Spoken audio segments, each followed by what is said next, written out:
नमस्कार। आज हम भारत सरकार की एक ऐसी योजना के बारे में जानने वाले हैं जिसमें बिजनेस करने के लिए 50 लाख रुपए तक का लोन मिल सकता है और साथ में 35% तक सब्सिडी का लाभ भी मिल सकता है।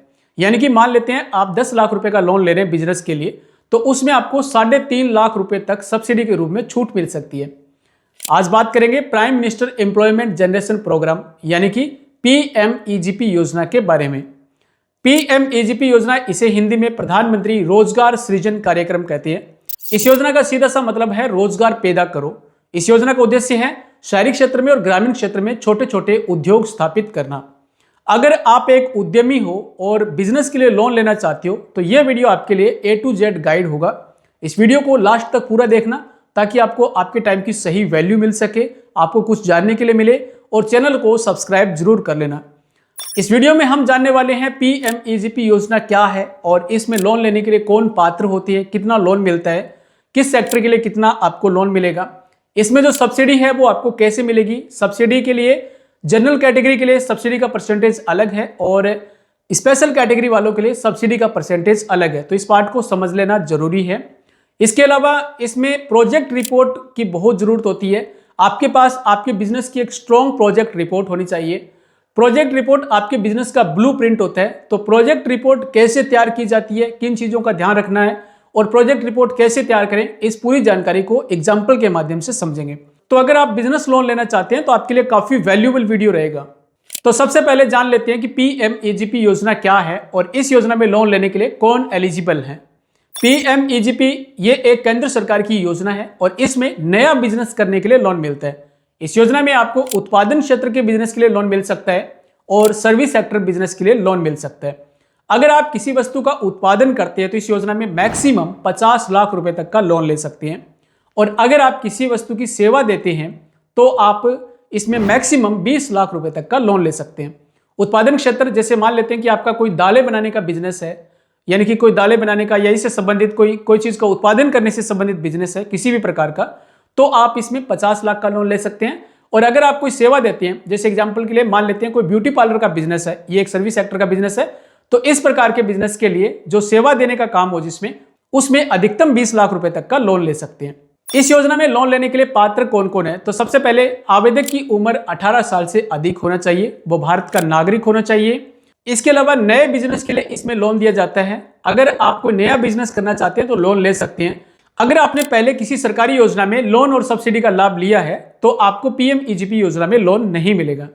इसके अलावा अगर आप उत्पादन क्षेत्र का बिजनेस कर रहे हैं और 10 लाख तक का लोन लेना चाहते हैं तो 8वीं पास होना चाहिए और सर्विस सेक्टर के बिजनेस में अगर आप 5 लाख तक का लोन लेते हैं तो 8वीं क्लास पास होनी चाहिए। PMEGP योजना में कितनी सब्सिडी मिलती है और यह सब्सिडी किसको कितनी सब्सिडी मिलती है, इस पार्ट को ध्यान से समझ लीजिए, क्योंकि जनरल जो आवेदक है उनको सब्सिडी का परसेंटेज अलग है और स्पेशल कैटेगरी वालों के लिए अलग है, गांव वालों के लिए अलग है और शहरी क्षेत्र के रहने वाले हैं उनके लिए अलग अलग है। तो इसको ध्यान से समझ लेना है। मैं आसानी से समझाने की कोशिश करता हूं। सबसे पहले हम मान लेते हैं कि जो जनरल कैटेगरी के उद्यमी है, अगर जनरल कैटेगरी का उद्यमी शहरी क्षेत्र का रहने वाला है तो उसको 15% सब्सिडी मिल सकती है और जनरल कैटेगरी का उद्यमी अगर ग्रामीण क्षेत्र का रहने वाला है तो उसको 25% सब्सिडी मिल सकती है। इसी प्रकार से स्पेशल कैटेगरी का उद्यमी अगर शहरी क्षेत्र का रहने वाला है तो उसको 25% सब्सिडी मिल सकती है और स्पेशल कैटेगरी का उद्यमी अगर ग्रामीण क्षेत्र का रहने वाला है तो उसको 35% तक सब्सिडी मिल सकती है। स्पेशल कैटेगरी से मतलब है SC, ST, OBC, women entrepreneur. इसके अलावा जो फिजिकल हैंडीकैप उद्यमी है वो सभी स्पेशल कैटेगरी में आती है। वोमेन एंटरप्रेन्योर चाहे जनरल कैटेगरी की है चाहे वो SC, ST कैटेगरी की है, अगर महिला उद्यमी है तो उसको 35% सब्सिडी मिल सकती है। इसके अलावा अगर आप PMEGP योजना में लोन लेना चाहते हैं तो आपको यह भी जानकारी होनी चाहिए कि आपका टोटल जितना प्रोजेक्ट होगा, यानी कि आपका टोटल बिजनेस लगाने के लिए जितने अमाउंट की जरूरत होगी उसमें से कुछ अमाउंट खुद कंट्रीब्यूट करना पड़ेगा, कुछ अमाउंट आपको सब्सिडी के रूप में मिलेगा और कुछ अमाउंट आपको लोन के रूप में मिलेगा। तो अगर आप जनरल कैटेगरी के रहने वाले हैं तो आपको यहां पे 10% अमाउंट लगाना पड़ेगा, यानी कि टोटल प्रोजेक्ट आपका 10 लाख का है तो 1 लाख रुपए खुद लगाना पड़ेगा। और अगर आप स्पेशल कैटेगरी से बिलोंग करते हैं तो आपको 5% अमाउंट है वो खुद कंट्रीब्यूट करना पड़ेगा, यानी कि अगर आप 10 लाख रुपए का लोन ले रहे हैं तो 50,000 रुपए आपको खुद लगाने पड़ेंगे। इसे हम एक एग्जाम्पल के माध्यम से समझेंगे। मान लेते हैं आप स्पेशल कैटेगरी से बिलोंग करते हैं या फिर आप एक महिला उद्यमी हैं मान लेते हैं आप एक महिला उद्यमी हैं और आपका टोटल प्रोजेक्ट 10 लाख रुपए का है, तो यहाँ पे आपको केवल 5% अमाउंट खुद लगाना पड़ेगा, यानी कि 50,000 रुपए लगाने हैं। 3.5 लाख रुपए 35% आपको सब्सिडी मिलेगी, जिसके हिसाब से 3.5 लाख रुपए आपको सब्सिडी के रूप में मिल जाएंगे और बाकी 6 लाख रुपए का लोन होगा। तो इस प्रकार से आपका टोटल स्ट्रक्चर रहेगा। अब हम बात करने जा रहे हैं बिजनेस प्रोजेक्ट रिपोर्ट के बारे में। अगर आप एक उद्यमी हैं और लोन लेना चाहते हैं तो 80% रोल प्रोजेक्ट रिपोर्ट का होता है। प्रोजेक्ट रिपोर्ट आपके बिजनेस का ब्लूप्रिंट है जो बैंक को यह बताता है कि आपका बिजनेस कितना सफल हो सकता है और बैंक इसी से अनुमान लगाता है। तो प्रोजेक्ट रिपोर्ट बनाते समय इन 5 बातों का ध्यान रखना जरूरी है। सबसे पहले नंबर 1, प्रोजेक्ट प्रोफाइल। आपके बिजनेस में आपका नाम, पता वगैरह पूरी जानकारी होनी चाहिए। आपका यूनिट का नाम क्या है।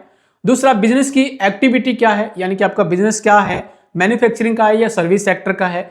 आपका बिजनेस कहाँ स्थापित है, शहरी क्षेत्र में है या ग्रामीण क्षेत्र में स्थापित है, इसकी पूरी जानकारी होनी चाहिए। इसके अलावा आपके प्रोजेक्ट में आपकी योग्यता और आपके एक्सपीरियंस की जानकारी होनी चाहिए। अगर आपने ईडीपी ट्रेनिंग कर रखी है तो उसकी जानकारी जरूर डालिए। नंबर 2, कॉस्ट ऑफ प्रोजेक्ट, यानी कि प्रोजेक्ट की कुल लागत कितनी है, इसकी डिटेल डालेंगे। इसको 2 भागों में बांटेंगे। सबसे पहले कैपिटल एक्सपेंडिचर। कैपिटल एक्सपेंडिचर में आपको जैसे मशीनरी पे कितना खर्च हो रहा है, जैसे मशीनरी, कंप्यूटर, शेड किराया आदि, इसमें कितना खर्च हो रहा है, इसकी डिटेल को मेंशन करेंगे। याद रखिए जमीन की कीमत को नहीं डालना है, बाकी आपके जो खर्चे हैं जैसे मशीनरी वगैरह पे वो डिटेल इसमें मेंशन करनी है। इसके अलावा आपको वर्किंग कैपिटल की डिटेल डालनी है। वर्किंग कैपिटल में जैसे लेबर पे कितना खर्च हो रहा है, बिजली बिल पे कितना खर्च हो रहा है, जो एक्स्ट्रा एक्सपेंसेस है उनको मेंशन करेंगे। तो इस प्रकार से ये डिटेल आपको मेंशन करनी है। नंबर 3, आपको फाइनेंस के बारे में डिटेल डालनी है। जैसे आपका टोटल लोन कितना रहेगा, लोन बैंक से आपको कितना मिलेगा, इसमें सब्सिडी कितनी रहेगी, मार्जिन मनी है वो कितनी रहेगी और खुद का कंट्रीब्यूशन कितना रहेगा, ये पूरी डिटेल मेंशन करनी होती है। नंबर 4, आपके प्रोजेक्ट में टेक्निकल डिटेल डालनी है। जैसे आप मशीनें अगर खरीद रहे हैं तो किस तरह की मशीनें खरीद रहे हैं। इसके अलावा कच्चा माल कहाँ से खरीदेंगे और उसका प्रोडक्शन कैसे रहेगा, स्टेप 1, स्टेप 2, स्टेप 3, इस प्रकार से प्रोडक्शन की पूरी डिटेल मेंशन करनी है।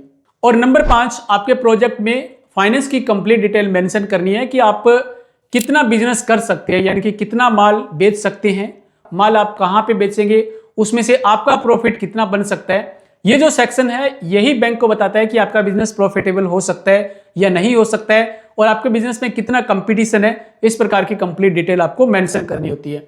अगर आप पीएमईजीपी योजना में लोन लेना चाहते हैं और आप नहीं चाहते कि आपका लोन रिजेक्ट ना हो, तो मैं आपको सजेस्ट करूंगा कि आप किसी प्रोफेशनल से प्रोजेक्ट रिपोर्ट बनाएं, जिसे सीए की मदद से या एडवोकेट की मदद से आपको प्रोजेक्ट रिपोर्ट बनानी चाहिए, क्योंकि प्रोजेक्ट रिपोर्ट के आधार पे ही बैंक तय करेगा कि आपको लोन देना है या नहीं देना है। तो ये किसी प्रोफेशनल की देखरेख में ही बनानी चाहिए। मैंने यहाँ पे आपको बेसिक जानकारी बताई कि आपके प्रोजेक्ट रिपोर्ट में ये सारी जानकारी होनी ही चाहिए। अगर आप प्रोजेक्ट रिपोर्ट के लिए कुछ आइडिया लेना चाहती हैं तो केवीआईसी की ऑफिशियल वेबसाइट पर इसके लिए कुछ प्रोजेक्ट के सैंपल मिल जाएंगे, वो सैंपल आपको जरूर देख लेना चाहिए। इस योजना में लोन लेने के लिए आवेदन कैसे करें, तो पीएमईजीपी योजना में अगर आप लोन लेना चाहते हैं तो इसके लिए ऑनलाइन आवेदन करना होता है। आप इसकी ऑफिशियल वेबसाइट पे जाइए, केवीआईसी की ऑफिशियल वेबसाइट विजिट करेंगे। यहाँ पे जो आपको फॉर्म दिखाई दे रहा है, इस फॉर्म को अच्छी तरह से फिलअप करें, इसमें आधार और पैन की डिटेल फिलअप करें। इसके बाद आप अपनी प्रोजेक्ट रिपोर्ट अपलोड करें। ऑनलाइन आवेदन के बाद केवीआईसी आपके आवेदन को देखते हैं और आपको इंटरव्यू के लिए बुला सकते हैं। और आपके ऑनलाइन आवेदन को अप्रूवल मिलने के बाद आपने जो बैंक की डिटेल फिलअप की है उस बैंक को आपका आवेदन भेज दिया जाता है। इसके बाद बैंक वेरिफिकेशन की जाती है। बैंक आपके प्रोजेक्ट के आधार पे वेरिफिकेशन करता है और कोलेटरल पे विचार किया जाता है।